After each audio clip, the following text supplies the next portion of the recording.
lá, pessoal.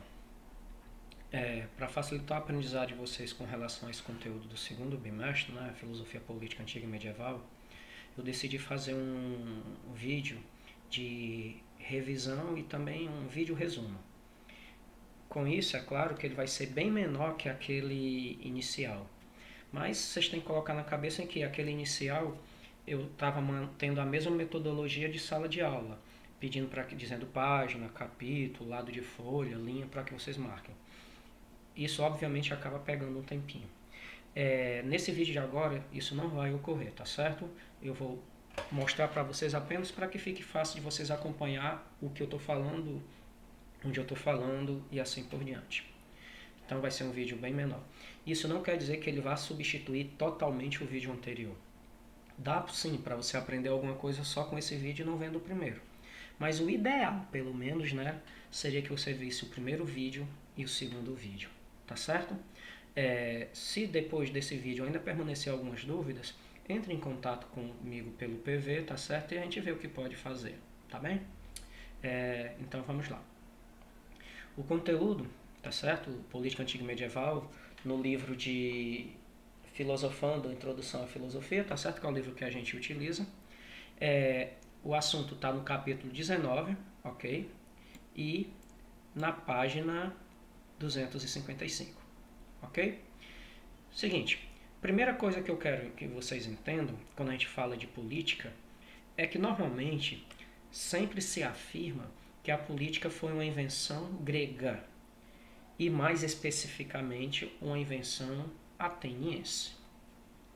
Entretanto, pessoal, quando a gente afirma que os gregos inventaram a política, a gente não está dizendo, tá certo, que os outros povos anteriores aos atenienses, ok, que viveram antes, ou os outros povos, tá certo, espartanos, egípcios e assim por diante, a gente não está dizendo que eles não tivessem exercido,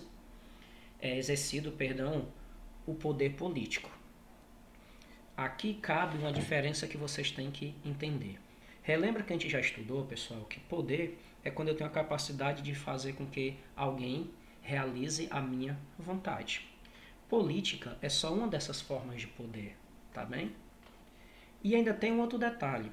Política, pessoal, sobretudo a política mais moderna, atual, é duas coisas. É a política teórica, abstrata, e tem a política prática, que é o exercício do poder em si. Resumindo, nesse aspecto a política pode se resumir entre teoria e prática, tá bem? Porque você tem que entender isso. Os gregos eles vão ser considerados os inventores da política, porque os outros povos eles vão utilizar a política e tal só a partir da ótica prática.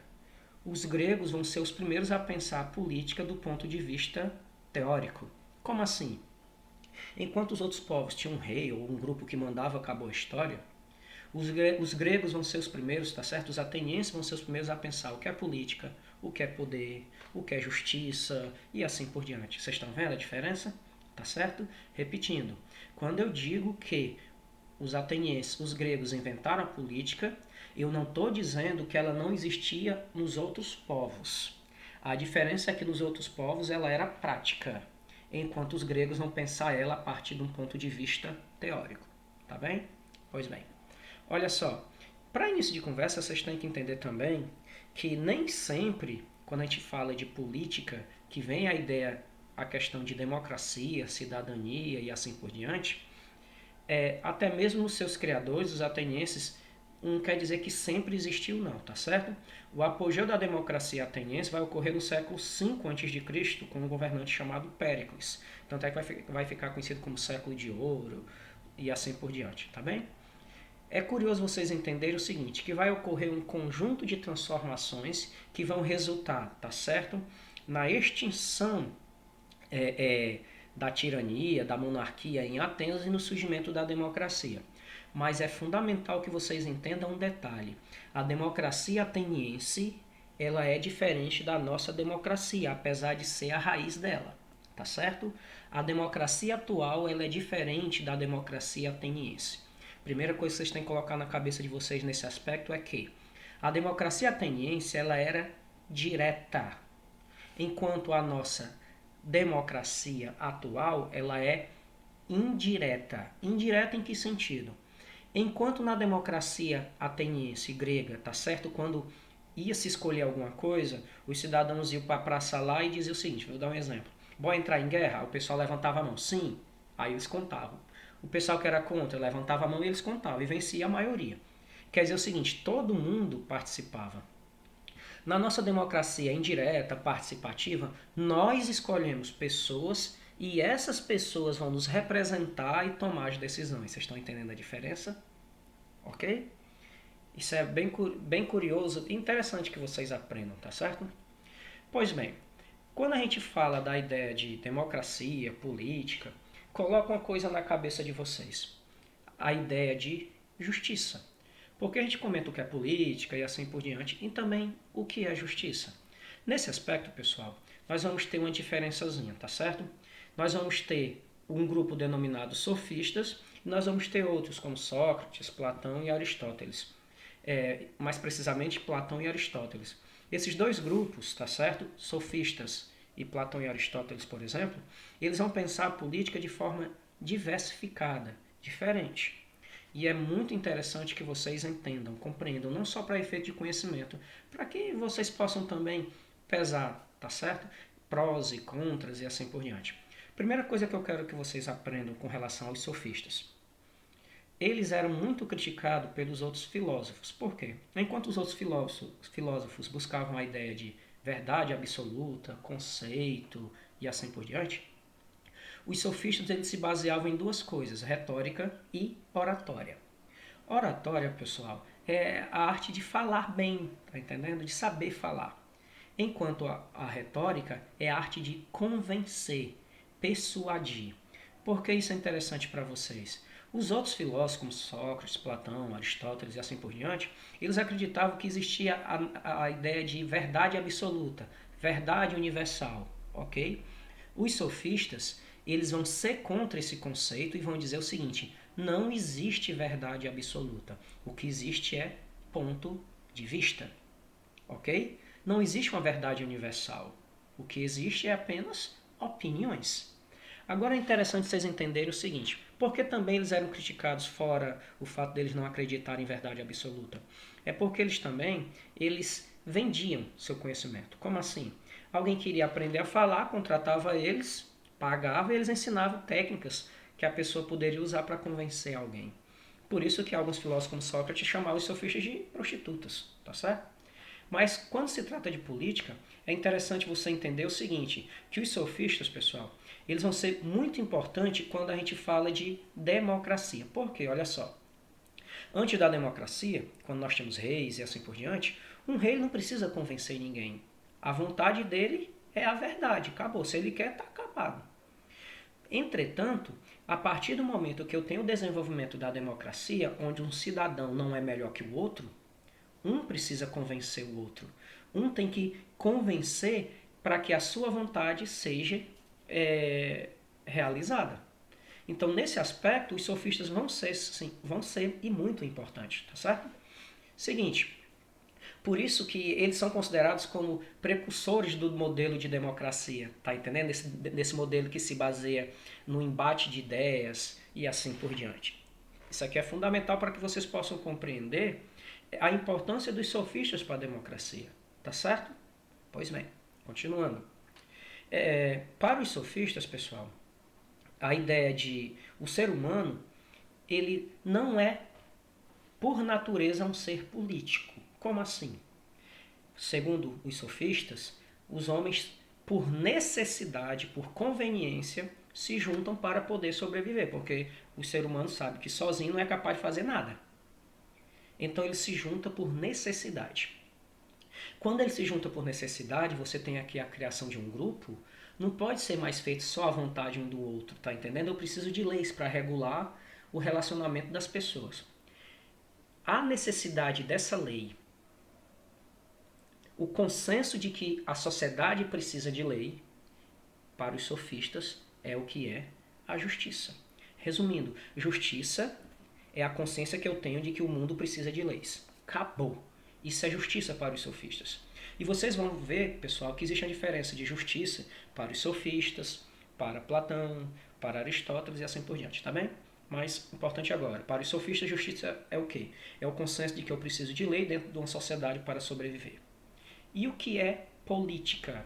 A função da política para os sofistas é manter esse consenso. Traduzindo, a política tem como função manter a justiça. A justiça é a consciência de que eu preciso de leis. Bem simples isso. Tá certo? Deu para entender? Muito bem. O que acontece? Continuando. Os sofistas, pessoal, eles vão dizer de uma maneira bem simples que eu vivo em sociedade, preciso de leis. Se eu tenho consciência que eu preciso de leis, isso é justiça.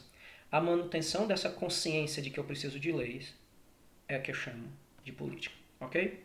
Pois bem.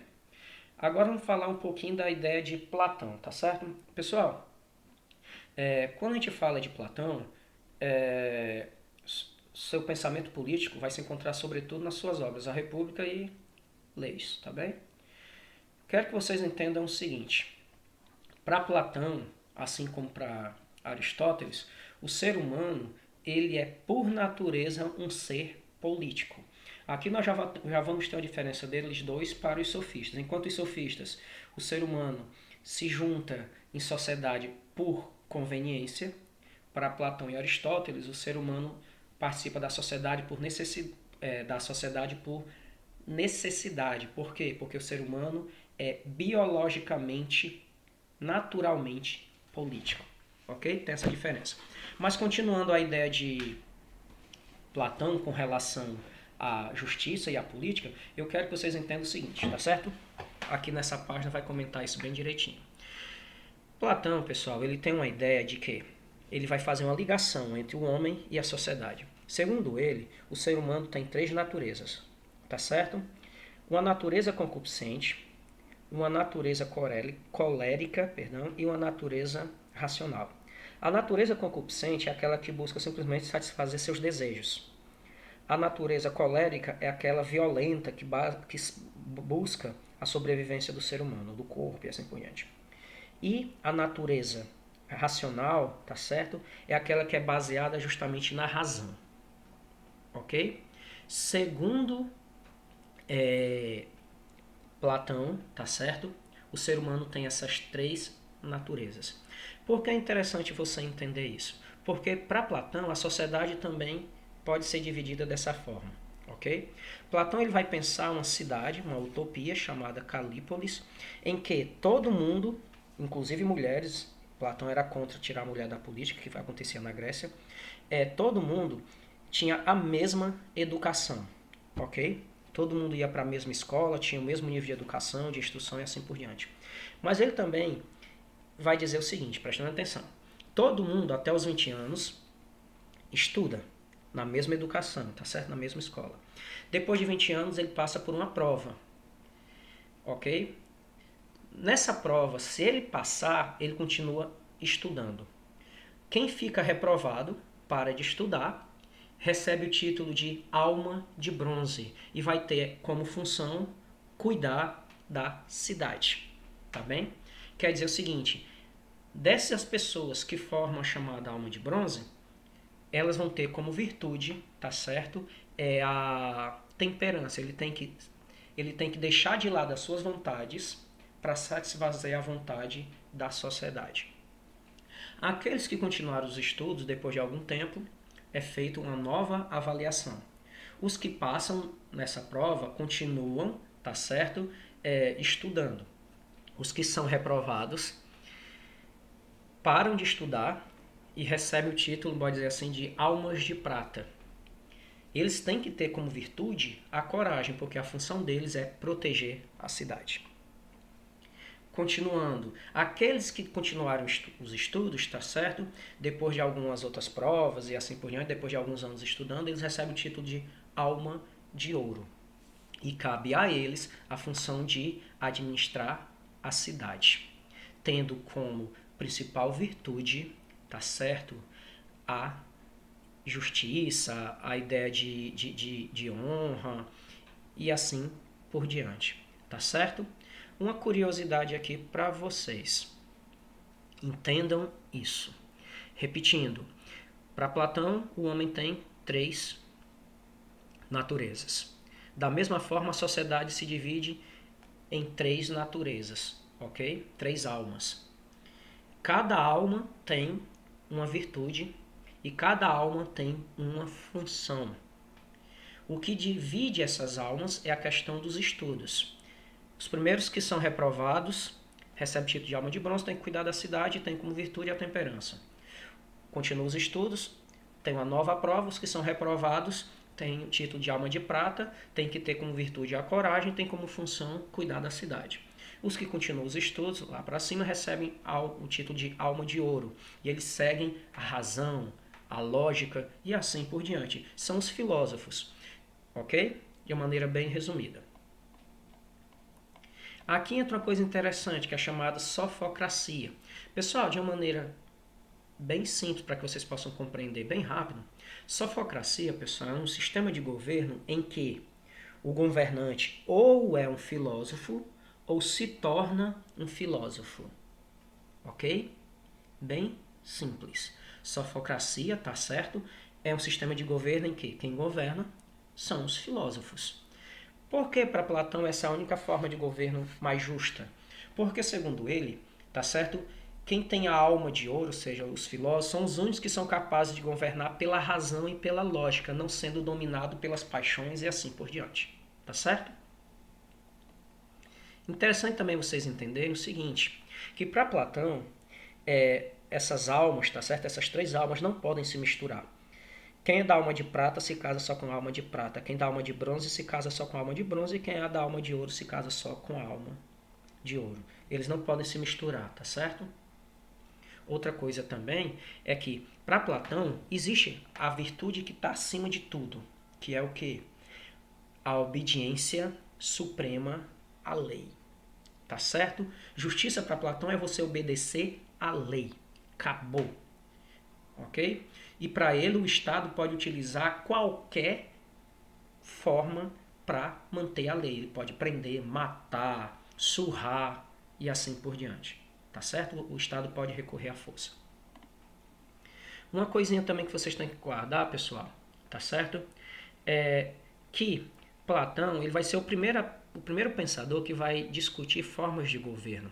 E ele vai comentar também que existem as formas degeneradas, ou seja, aquelas formas que não prestam de governo, tá certo? Ele vai falar a primeira, que é a timocracia, ok? Tem aqui no vídeo, vocês estão vendo, tem no livro de vocês, que é aquela que é governada pelos guerreiros, ou seja, alma de bronze, perdão, alma de prata. Oligarquia é o exercício, o governo exercido pelos mais ricos. Ele também é contra, porque os ricos aqui vão querer satisfazer só as suas vontades. Democracia, também Platão ele é contra, porque segundo ele a democracia é um erro, por um motivo bem simples. Nem todo mundo é igual. Ele dizia que essa igualdade democrática é uma falácia, um erro. Porque segundo ele a única igualdade, a verdadeira igualdade é aquela que se baseia no valor pessoal. E como as pessoas são diferentes, então os valores são diferentes. Não tem como eu tratar as pessoas iguais. Por isso que ele é contra a democracia. Tirania também, ele era contra, porque uma pessoa só governando de acordo com sua própria vontade. Tá certo? É interessante você entender o seguinte, que Platão ele vai discutir que as formas de governo se baseiam, tá certo, no tipo de alma predominante. Ele não está querendo dizer, pessoal, que só vai existir um tipo de alma. Não.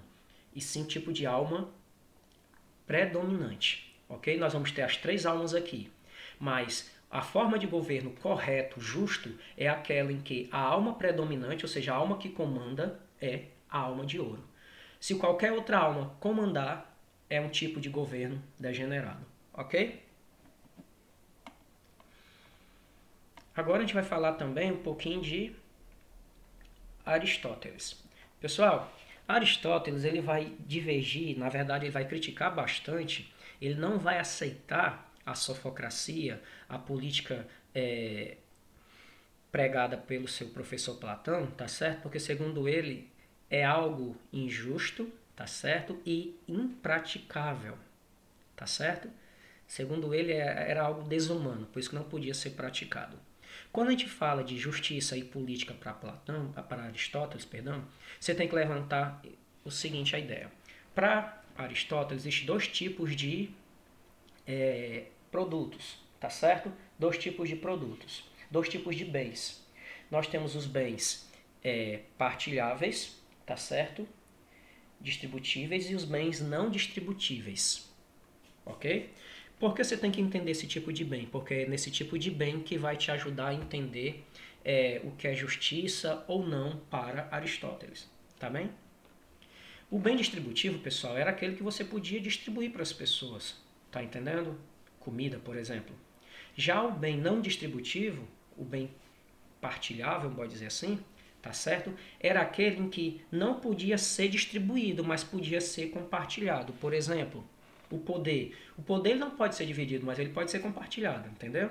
Bens distributivos e bens partilháveis, pode dizer assim. Nesse aspecto, você tem que entender que, para Aristóteles, existem dois tipos de justiça. Justiça distributiva, tá certo? E a justiça comutativa. Pessoal, a justiça distributiva se baseia em quê? Naquilo que eu dou para cada um segundo seus méritos. Traduzindo, a política de Aristóteles é uma política meritocrática, meritocracia, que se baseia no mérito da pessoa. Segundo ele, eu não posso tratar todo mundo igual, porque nem todo mundo é igual. Por exemplo, eu não posso pagar o mesmo salário de um médico a um gari. Por quê? Porque um gari é um gari e um médico é um médico. Fazem trabalhos diferentes e o médico, para chegar a ser médico, teve que se esforçar bem mais do que um cara que teve que chegar a ser gari. Vocês entenderam? Tá certo? Justiça distributiva é isso. É eu dar a cada um a parcela de acordo com seus méritos. E o que é a justiça comutativa? Segundo Aristóteles, mesmo eu tendo que dar a cada um segundo os seus méritos, eu tenho que garantir que cada um sobreviva, não é? Senão, muitas pessoas vão morrer e não vai existir sociedade. Qual é a função da justiça comutativa? Ou corretiva? É corrigir os erros da justiça distributiva. Pensem aqui com relação a um aposento. Você trabalha, se esforçou, se aposentou. Beleza. Justiça distributiva, filho. Você vai receber o salário de acordo com o seu trabalho, tá certo? Um médico aposentado não vai receber a mesma coisa que um professor aposentado, não é verdade? Mas o que é a justiça comutativa? Imagine, por exemplo, uma pessoa que nunca trabalhou de carteira assinada. Ela não vai se aposentar e vai morrer de fome, é assim? Não. O que é que a justiça comutativa faz? Garante, tá certo? Corrige algumas falhas da justiça distributiva, garantindo que todo mundo tenha sobrevivência. Aquela pessoa não trabalha de carteira, nunca trabalhou de carteira assinada, mas ela tem que sobreviver. Então dou o que para ela? Um salário mínimo? Deu para entender? Justiça distributiva eu dou a cada um segundo a sua necessidade, aliás, o seu mérito. Já a justiça comutativa, tá certo? Eu vou corrigir algumas falhas da justiça distributiva para garantir o necessário para que as pessoas sobrevivam. Exemplo, Bolsa Família é um exemplo de justiça comutativa, tá certo? Falando, pessoal, de assim, o que é injustiça para Aristóteles? É eu dar para todo mundo a mesma coisa. Pagar o mesmo salário para o médico, ser o mesmo salário para o gari, o mesmo salário para o policial, o mesmo salário para o professor e assim por diante. Injustiça é eu tratar todo mundo igual porque nem todo mundo é igual, tá bem? Entrando nessa questão aí, vem um outro detalhe para Aristóteles que é a ideia de cidadão. Bora pensar. Tá certo? Já que a gente está falando de política e cidade. Cidadão. Aristóteles vai discutir uma ideia bem interessante de cidadão, tá certo? Cidadão para Aristóteles, pessoal, é qualquer pessoa, tá certo, que tem o direito de administrar justiça, exercer funções públicas. Aqui é uma coisa interessante. De uma maneira bem resumida, tá certo? Um cidadão para Aristóteles é isso. É aquela pessoa que tem o direito de administrar justiça e exercer funções públicas. Ok? Aí vem um detalhezinho. Nesse aspecto, nem todo mundo pode ser cidadão segundo Aristóteles. Por um motivo bem simples. Primeiro, para você ter funções públicas, que naquela época não recebia salário, tá entendendo? Não existia prefeito recebendo salário, senador recebendo salário, você trabalhava de graça, pode dizer assim, pela honra de servir a sociedade. Precisava de tempo para participar do governo. E quem não é rico não tem esse tempo. Vocês estão entendendo? Então o pobre não poderia participar. Sem falar também, pessoal, que na época eles consideravam que pessoas que trabalhavam no trabalho braçal, pesado, tinham a alma embrutecida pelo esforço e pelo sofrimento. Então ele também não tinha as virtudes necessárias para ser um cidadão. Traduzindo de uma maneira bem simples, quem são os únicos que podem ser cidadãos para Aristóteles? A elite, os ricos. Por que os pobres não podem ser? Primeiro, porque precisariam de tempo para participar do governo. Eles não têm esse tempo porque eles precisam trabalhar para sobreviver. Segundo motivo, porque o trabalho manual embruteceu os pobres. Então eles não vão ter a sensibilidade, as virtudes para participar da cidadania. Ok? Excludente, né? Seguinte, nós temos as formas de governo para Aristóteles também, pessoal, tá certo? Tá no livro de vocês, é só uma tabelazinha para vocês acompanhar. Ele divide em governos bons e governos corrompidos, tá certo? Tem a tabela no livro de vocês. Isso aqui é só vocês mesmos lendo que não tem nenhum problema.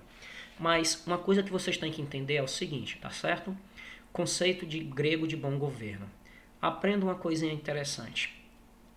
A ideia de bom governo vai estar presente em toda a história da política. Só que algumas vezes ela vai estar ligada a assuntos que não são tão políticos. Por exemplo, religião, ética, moral. O primeiro que vai fazer essa divisão de política de coisas que não são da política, tá certo? É Maquiavel, que a gente vai ver posteriormente.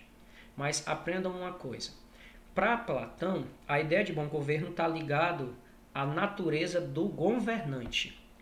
Para Aristóteles, a ideia de governo está ligado, tá certo, às instituições. Repetindo, o bom governo para Platão está ligado à pessoa que governa. Para Aristóteles está ligado à instituição. Se uma pessoa é boa, para Platão vai ser um bom governante. Se ela é ruim, vai ser um péssimo governante. Para Aristóteles, um bom governo se baseia em boas instituições. Tá bem? Seguinte, entrando na questão da Idade Média, vocês têm que colocar na cabeça de vocês o seguinte, tá certo? Religião e filosofia vão se misturar. Entretanto, a filosofia e a razão vão ser submissas à religião e à fé. Repetindo, na Idade Média eu vou misturar política, filosofia, religião e assim por diante. Coloque na cabeça de vocês. Religião sempre vai mandar em tudo. Tá certo?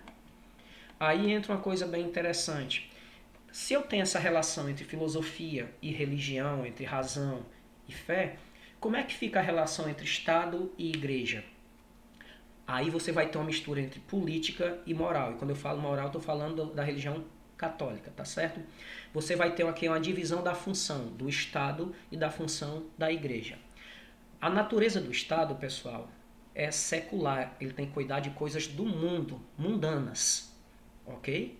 E tem que exercer força física para manter a segurança e assim por diante.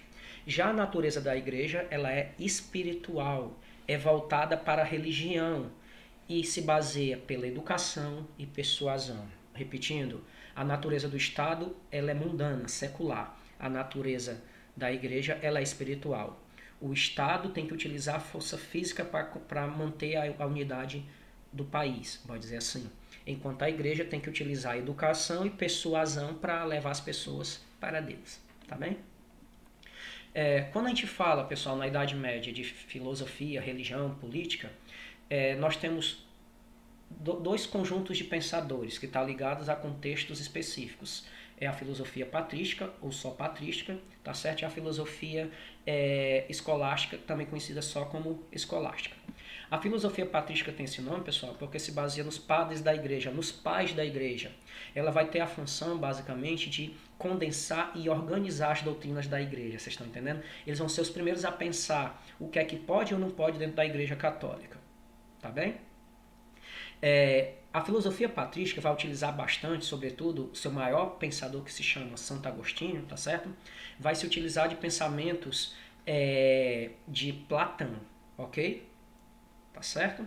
Vai ser utilizado de pensamentos de Platão, do neoplatonismo. Uma das principais teorias, uma das principais obras desse bispo, tá certo? Agostinho, chamado Santo Agostinho, é a chamada Cidade de Deus. Ele vai dividir o mundo em dois planos, o plano espiritual e o plano físico, ok? Você vai ter as duas cidades, a cidade de Deus, mundo espiritual, e a cidade dos homens, mundo secular. Só que aí vem uma curiosidade, tá certo? A cidade dos homens, a cidade terrestre, tem como função zelar pela justiça e pela segurança das pessoas. Enquanto a cidade de Deus, apesar de ter esse nome, e apesar de ser no plano espiritual, não quer dizer que você só vai esperar essa cidade quando você morrer, não, viu? Quer dizer o seguinte, que, prestando atenção, a cidade de Deus, ela é baseada nas pessoas que fazem a vontade de Deus. Tá entendendo? Que vive de acordo com os dogmas católicos e assim por diante. As pessoas que se baseiam nessa cidade de Deus, no reino da graça, tá certo? E da virtude, vão para o céu. As pessoas que vivem de acordo com sua própria vontade e o reino do pecado, a cidade terrestre, vão para o inferno. Traduzindo, a cidade de Deus, apesar de ter esse nome, é tudo. A cidade dos homens só tem como função garantir o quê? O bem-estar das pessoas. Quem viver de acordo com a cidade de Deus vai para o céu. Quem viver de acordo só com a cidade dos homens vai para o inferno. Bem simples isso. Outra coisa também, pessoal, que nós vamos ter e vai repercutir na cidade de Deus é o chamado agostinismo político, tá certo? Que vai influenciar boa parte do pensamento medieval. Esse pensamento, chamado de agostinismo político, ele vai tratar justamente da relação entre Estado e Igreja, entre religião, tá certo? Fé e filosofia e política.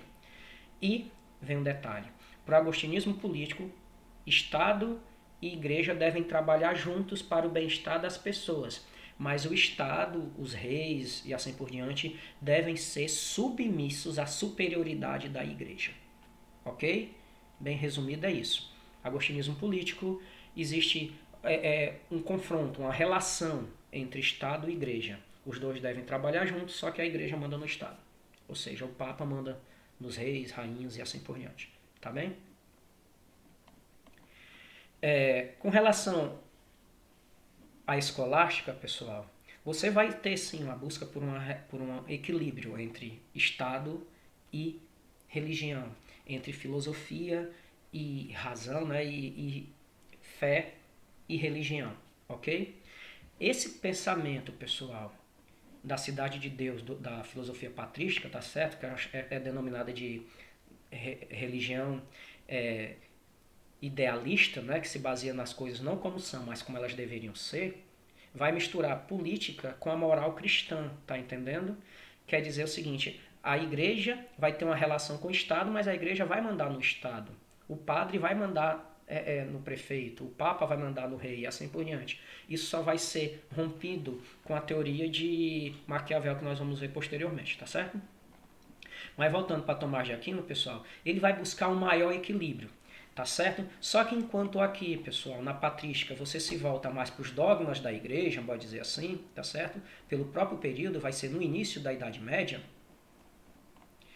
a escolástica se baseia em quê? Tá certo? Sobretudo em quê? Na relação entre filosofia e religião, mas uma relação mais pacífica, tá certo? Se você for comparar.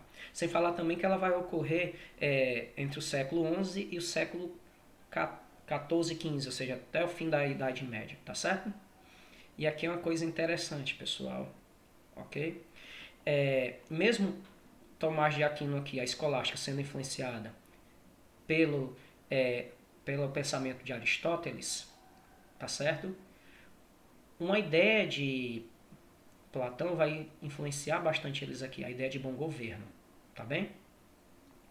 A ideia de bom governo se baseando em que? Na virtude do governante. Relembra que eu já comentei com vocês isso?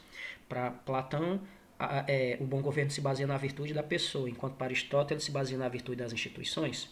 Então, na filosofia patrística vai se basear em Platão, inclusive essa ideia de bom governante, tá certo? A escolástica, apesar de se basear no pensamento de Aristóteles, vai pegar emprestado essa ideia de virtude, de bom governo, com Platão dizendo que um bom governo vai se basear na virtude da pessoa que está lá no poder e não das instituições.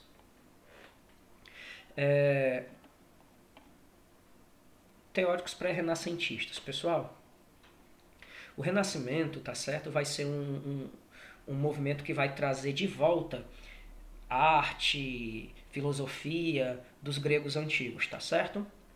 E ele vai se basear bastante nessa busca pela ruptura entre igreja e Estado, entre religião e as outras coisas. De uma maneira bem resumida, nós temos os teóricos aqui, vocês podem ler, tá de uma maneira bem resumida, mas nós podemos dizer que eles vão querer o quê? Que a igreja cuide só da religião e acabou. Não se meta na política, que a política é outra coisa. De uma maneira bem resumida é isso, tá bem? Seguinte, pessoal, se vocês tiverem alguma dúvida, por favor, entrem em contato. Vocês têm o WhatsApp e tudo, tá certo? Para que vocês possam sanar todas as dúvidas de vocês. Espero que o vídeo ficou bem mais curto que o anterior e espero que possa ser aproveitado, tá bom? Tchau, tchau, até uma próxima.